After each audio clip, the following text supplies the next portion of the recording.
চলুন আজ আপনাদের দেখিয়ে নিয়ে আসি আমাদের বাগানে কি কি সবজি ফলেছে। অন্যান্য বছরের মতো এবছর আমরা ব্রকলি লাগিয়েছিলাম, তো এখানে প্রায় ব্রকলিগুলো সবকটাই তোলার মতো হয়ে গেছিল, তাই আমি এখানে কয়েকটা বেছে বেছে বড় সাইজেরগুলো তুলে নিচ্ছিলাম। তবে এবছরের ব্রকলিগুলো অতটা বড় হয়নি, সাইজগুলো এবার ছোটই হয়েছিল। ওই 3টে মতো ব্রকলি তুলে নিলাম আর বাকিগুলো রেখে দিলাম পরে আবার তুলবো বলে। ব্রকলি ছাড়াও এবছর আমরা লাগিয়েছি ওলকপি, ফুলকপি, বাঁধাকপি, টমেটো, ধনেপাতা, বেগুন, আলু, পেঁয়াজ, এই সমস্ত কিছু।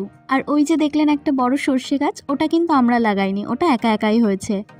আর তারপর চলে এলাম বেগুন তুলতে। বেগুনগুলোও এখানে দেখলাম বেশ কয়েকটা বড় হয়েছে, যেগুলো আজকেই তোলা যাবে। তো এখান থেকে আমি অল্প কয়েকটাই তুলে নিলাম আর বাকিগুলো রেখে দিলাম, ওগুলো আরেকটু বড় হলে তারপর তুলবো।